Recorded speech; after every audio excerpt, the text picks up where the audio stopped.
ఎందుకు అనేది రైట్ అడుగుతాను. కిషన్ గారు, ఎందుకు మీకు ఇబ్బంది ఏంటి?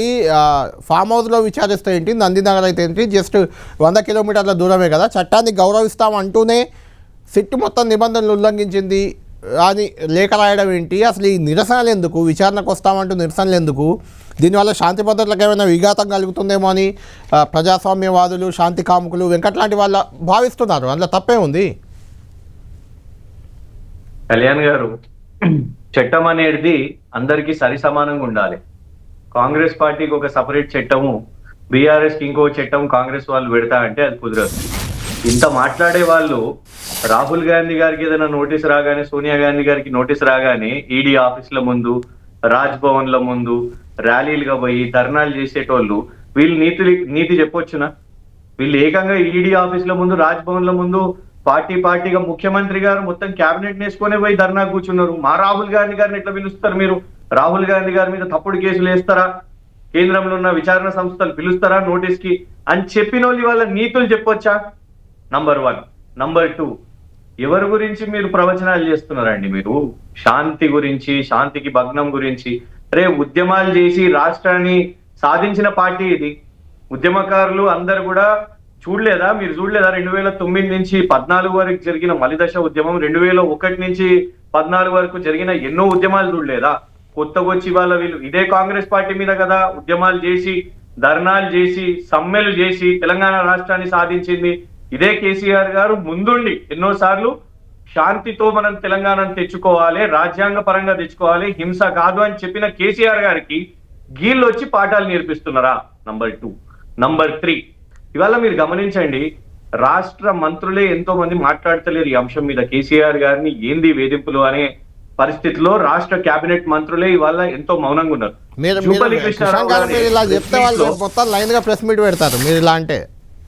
పెట్టనివ్వండి, పర్లేదు. కానీ మొన్న జూపల్లి కృష్ణారావు గారు ప్రెస్ సమావేశం మరి కూడా ముద్దాయిలు కాదు సాక్షులుగా అనేసి ఓపెన్ గా వారే చెప్తున్నారు. అనుమానమే లేదు కృష్ణ గారు, మీకు ఎలాంటి సందేహం లేదు. ఈ నోటీసే సాక్షులకు ఇచ్చే నోటీసు, ఇది ముద్దాయిలకు ఇచ్చే నోటీస్ కాదు ఇది. ఎగ్జాక్ట్లీ. అంటే నేను ఎందుకు ఇది చెప్తున్నా అంటే, గౌరవ ఎమ్మెల్సీ గారు మొదటిసారి ఎమ్మెల్సీ అయినరు. వారు ఇంకేదైనా మంచి పదవి తెచ్చుకుంటే కూడా సంతోషించే వాళ్ళల్లో ముందు వరుసలో మేము ఉంటాం.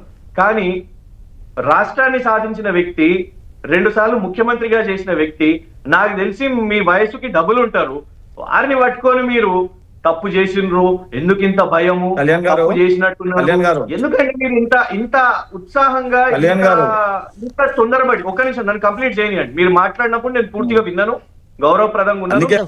కేసీఆర్ గారు అంటే అందరికి గౌరవం ఉంది, కానీ చట్టం ముందు అందరు సమానులే కదా.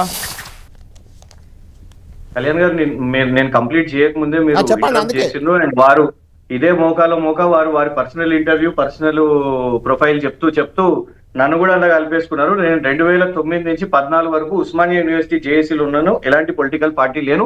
ఎనీవేస్, ఇది ఇంత రాష్ట్రమైన తీవ్రమైన అంశం, దేశమే చూస్తున్నది. కేసీఆర్ గారికి నోటీసులు అన్నప్పుడు మనం ఇక్కడ మన పర్సనల్ ప్రొఫైల్ చెప్పుకోవడం కాదు. ఒకటే నేను చాలా క్లియర్ గా కేటగారికల్ గా చెప్తున్నా. ఇప్పుడు అసలు ఈ చర్చ మీరు మొదలు పెట్టడమే ఇంట్రొడక్షన్ ఏంటిది?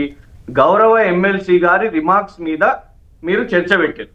నేను అనేది ఏంటంటే, తప్పు చేసినరా, బెంబేలు ఎత్తిపోయినరు, ఇన్ని పదాలు ఎందుకు అవసరం? ఇక్కడనే మీరు అగౌరవపరుస్తున్నారు అని స్పష్టంగా కనబడుతున్నది. ఆ లేఖలో సిట్టు చేస్తున్నది అదే చేస్తున్నది, మీరు చేస్తున్నారు అదే చేస్తున్నారు. ఇంకోటి, సిట్టు వాళ్ళు చేస్తుంటే సిట్టు ప్రొసీజర్స్ అని మాట్లాడుతున్నారు కదా, సిట్టు చేస్తుంటే సిట్టుని చేయనియండి. మీరెందుకు సిట్టు స్టాండ్ అని అంటున్నారు? మధ్యలో మీరు వచ్చి దానికి రాజకీయం చేయడానికి మీరు తొందరపాటి చర్యలుగా మీరు వచ్చి కేసీఆర్ గారు రావచ్చు కదా, ఎందుకు ఇట్లా చేస్తున్నారు, ఇవన్నీ మాట్లాడడం అక్కడ మీ పొలిటికల్ ఇంటర్వెన్షన్ కనబడుతున్నది. ఇంకోటి చెప్తాను నేను మీకు, ఆల్రెడీ మీరు ఎత్తిర్రు, మీరు క్వశ్చన్స్ చేసిర్రు, వారి దగ్గర సమాధానాలు లేవు. లెటర్ రాసిన తర్వాత, రిప్లై ఇచ్చిన తర్వాత కూడా చాలా స్పష్టంగా ఎక్కడ నివసిస్తున్నారు అనేది చాలా స్పష్టంగా తెలిసింది. జూబ్లీ హిల్స్ జ్యూరిస్డిక్షన్ లో లేనప్పుడు ఎట్లా జరుగుతుంది అని వాళ్ళ పాయింట్ టు పాయింట్ 5.5 పేజీలు మొత్తం అదే ఉన్నది. సుప్రీంకోర్టు జడ్జ్మెంట్స్ తో సహా, రూలింగ్స్ తో సహా, వీళ్ళు చేస్తున్న వైలేషన్స్ తో సహా. అయినా కూడా కేసీఆర్ గారు ఏమన్నారు? నేను అవైలబుల్ ఉంటాను, మీరు కీన్ ఉన్నారు కదా, ఎగ్జామినేషన్ చేసుకోనివ్వండి. ఎవరు భయపడతలేరు. రాత్రికి రాత్రి మీరు తెచ్చి నోటీసులు ఇచ్చిన, మీరు చేసిన బొగ్గు కుంభకోణం బయటపడకుండా, దాని మీద విచారణలు కాకుండా, ఇటు గవర్నర్ గారి దగ్గరికి వెళ్ళగానే కేసీఆర్ గారికి నోటీసులు, అటు దాని గురించి ప్రెస్ మీట్ పెట్టగానే కేటీఆర్ గారికి, హరీష్ రావు గారికి నోటీసులు. చూస్తున్నాం, ఈ తంతంతా కూడా చూస్తున్నాం. ఏదేమైనా కోఆపరేట్ చేస్తున్నాం. మీరు బీఆర్కే భవన్ కి విచారణ పిలిచిర్రు, వచ్చినాం. మీరు ఇక్కడ సిట్ అంటున్నారు, అది కూడా మేము కోఆపరేట్ చేస్తున్నాం. కానీ వీళ్ళ లో థింకింగ్ చూడండి. మాజీ ముఖ్యమంత్రి అని ఆ నోటీస్ లో రాయడానికి కూడా వెనక ముందు అవుతున్నారు. లీడర్ ఆఫ్ అపోజిషన్ అని అందులో రాయడానికి కూడా వెనక ముందు అవుతున్నారు. ఎమ్మెల్యే గజ్వేల్, నువ్వు ఎమ్మెల్యే మాత్రమే, నువ్వు లీడర్ ఆఫ్ ఆపోజిషన్వి కాదు, నువ్వు మాజీ ముఖ్యమంత్రివి కాదు. ఆ మినిమం మీలో ఉన్న డిస్రెస్పెక్ట్ ఉన్నది చూడండి, అది బయటపడుతున్నది. అది ఒక్క నిమిషం కృషాంక్ గారు, ఆడ నోటీస్లో రాయనంత మాత్రాన, ఒక్క నిమిషం వెంకట్ గారు, ఒక్క నిమిషం, నోటీస్లో రాయనంత మాత్రాన కేసీఆర్ గారు మాజీ ముఖ్యమంత్రి కాకుండా పోరు, నోటీస్లో రాయనంత మాత్రాన ప్రధాన ప్రతిపక్ష నాయకుడు కాకుండా పోరు. కానీ చట్టం మాత్రం అందరికీ సమానమే కదా, అదొక పాయింట్. దాన్ని మీరు అంటే చట్టం నోటీస్ ఇస్తే మీరు ఆందోళనకు దిగడం అనేది కొంత అభ్యంతరకరంగా ఉంది అనేది కాంగ్రెస్ వాదన. అయితే వెంకట్ గారు, మిమ్మల్ని ఒక ప్రశ్న. కళ్యాణ్ గారు వారు మీరు అడిగిన దానికి అందరికీ సమానమే అని అన్నప్పుడు సమానంగా 65 సంవత్సరాల ఎక్కడ విచారణ చేస్తారు, ఎందుకు వెళ్ళి విచారణ చేస్తారు, దాన్ని సమానంగా చూడాలి కదా కళ్యాణ్ గారు. అది కాకుండా చట్ట విరుద్ధంగా ఎవరు చేస్తున్నారు చెప్పండి, చట్ట వ్యతిరేకంగా ఎవరు చేస్తున్నారు చెప్పండి. ఒకటి 65 సంవత్సరాల చట్టం ఏదైతున్నదో దాన్ని మీరు వైలేట్ చేశారు. ఆయన ఒక నేరస్తుడు అన్నట్టు, ఏదో ఆరోపణలు ఉన్నట్టు, ఏదో దేశం నుంచి పారిపోయినట్టు, అవైలబుల్ లేనట్టు, ఏదో బ్యాంక్ ఫ్రాడ్ అన్నట్టు మీరు నోటీసులు వేసిర్రు, ఆ గేట్ కి చిప్కాయించారు. నంబర్ 2. నంబర్ 3, మీరు లీడర్ ఆఫ్ ఆపోజిషన్ అని మీరు గుర్తిస్తలేరు, ముఖ్యమంత్రి అని మీరు మాజీ ముఖ్యమంత్రి అని మీరు గుర్తిస్తలేరు.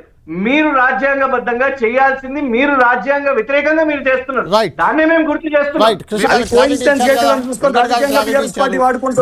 మీకు ఎందుకు అనుమానం ఎందుకు వస్తుంది మీకు? అంటే ఈ విచారణ వేరు, ఆ వ్యవహారం వేరు, దానికి దీనికి ఏంటి సంబంధం?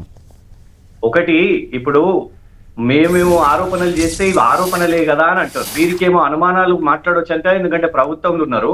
కానీ మా విషయంలో మేము అడిగిన దాంట్లో గవర్నర్ గారి ముందు 2 ఛానళ్లు పంచాయతీ పెట్టుకొని ఏకంగా ఉప ముఖ్యమంత్రి గారు బయటికి వచ్చి మాట్లాడిన దాన్ని అది అయిపోయిందంట, అది మ్యాటర్ ఏంటంట. ముఖ్యమంత్రి గారికి దగ్గరున్న ఛానల్ కొంచెం దయచేసి ఆయన ఆపండి. ఆయన మాట్లాడేటప్పుడు నేను మౌనంగా ఉంటున్నా కదా, ఎందుకు అంత ఆవేశానికి ఎందుకు వెళ్తున్నాడు, ఆగ్రహానికి ఎందుకు వెళ్తున్నాడు? కదా మధ్యలో ఇంటర్వ్యూ కావడానికి ఎమ్మెల్సీ అయినంత మాత్రం ఓపిక పట్టండి సోదరా, ఓపిక పట్టండి, ఓపిక పట్టడం నేర్చుకోండి. పద్ధతిగా ఉండాలి, అధికారంలో ఉన్న ఉండాలి. కళ్యాణ్ గారు is just diverting my point. Kalyan గారు, పొన్నం ప్రభాకర్ గారు మంత్రి గారు పొన్నం ప్రభాకర్ గారు ఎక్కడికి వెళ్ళి కలిసిండ్రు? కేసీఆర్ గారిని ఎర్రవల్లిలో కలిసిండ్రు, వారి కాన్స్టిట్యుయెన్సీలో, వారి నివాసంలో కలిసిండ్రు. కొండా సురేఖ గారు, సీతక్క గారు, మంత్రులు ఇద్దరు కూడా, వారిద్దరూ ఇటీవలే వెళ్ళి అదే ఎర్రవల్లి నివాసంలో కలిసి. ఎందుకు ఎస్ఐటికి కనీసం ఇంత కూడా సమాధానం వాళ్ళకి తెలియదా? అక్కడ ఉంటున్నారు, నివసిస్తున్నారు. పదే రేవంత్ రెడ్డి గారు ప్రతి సమావేశంలో తిడుతూనే ఉంటారు కదా. నంబర్ 1. నంబర్ 2, మేము అనేది ఏంటంటే, మీరు మొన్న మీరు కేటీఆర్ గారు విచారణప్పుడు కూడా మీరు గమనిస్తే ఇదే సోదరులు ఎమ్మెల్సీ గారు వీడియో పెడితే అన్ని న్యూస్ ఛానల్స్ లో చర్చ జరిగింది. వీరికి ఏమైనా సమాచారం వచ్చిందా, లీక్ అవుతుందా, వీరు ఇంత వీడియోలు పెడుతున్నారు, ఇంత మాట్లాడుతున్నారు కదా, సిట్ వాళ్ళు వీరికి ఏమన్నా ప్రెస్ నోట్స్ పంపిస్తున్నారా అనేది సేమ్ థింగ్ ఇదే వచ్చింది. ఎందుకంటే సిట్ అనగానే ఈ ఎమ్మెల్సీ గారు బయటికి వస్తున్నారు, వీడియోలు చేస్తున్నారు. మొన్న కూడా కేటీఆర్ గారు షాడో చీఫ్ గా ఉన్నాడా వెంకట్ గారు? ఇక మరి సజ్జనార్ గారు ఏమన్నా పంపిస్తున్నారో మాకు తెలియదు. మళ్ళీ చెప్తే ఇది అంటే ఇమీడియట్ గా సజ్జనార్ గారు నాకు ఒక నోటీస్ పంపిస్తారు. But this is the fact. Correct కాదు, నేను చేసిన అబ్జర్వేషన్ కరెక్ట్ కాదు. కేటీఆర్ కూడా ఇలాగే వీడియో రిలీజ్ చేసారు, వారి ఇట్లా విచారణ జరుగుతుంది, వీరి వీడియో రిలీజ్ చేసి ఈ ప్రశ్నలు ఆ ప్రశ్నలు ఇవి అని అంటే డెఫినెట్ సొంత ఉత్సాహమా మాకు తెలియదు. కానీ ఎలాంటి శాంతి భద్రతలకు విఘాతం కల్పించాం మేము అని హామీ ఇస్తారా మీరు? ఎలాగైతే శాంతియుతంగా ముఖ్యమంత్రి గారు రేవంత్ రెడ్డి గారు రాజ్ భవన్ దగ్గర చేసిర్రో, వాళ్ళ నాయకుడు రాహుల్ గాంధీ, సోనియా గాంధీ గారి కోసం ఎలాగైతే వాళ్ళు కూడా కోట్లకి వెళ్ళిండ్రో, నేషనల్ హెరాల్డ్ కేసులో రకరకాల కుంభకోణాల్లో వెళ్ళిండ్రో, సరే మేము కుంభకోణాలు చేయకపోయినా కూడా రాత్రికి రాత్రి వీళ్ళు విచారణలు ఇచ్చినా, రుద్దినా, గోడలకు అతికిచ్చినా కూడా మేము చట్టబద్ధంగా కోఆపరేట్ చేసినాం. తెలంగాణ ఉద్యమం చేసిన వాళ్ళం కాబట్టి ఖచ్చితంగా అదే శాంతియుతంగా చేస్తూ ఉంటాం. మేము వీళ్ళలాగా హార్వర్డ్ కోర్సులు, 5 రోజుల కోర్సులు, తెలంగాణ డబ్బులు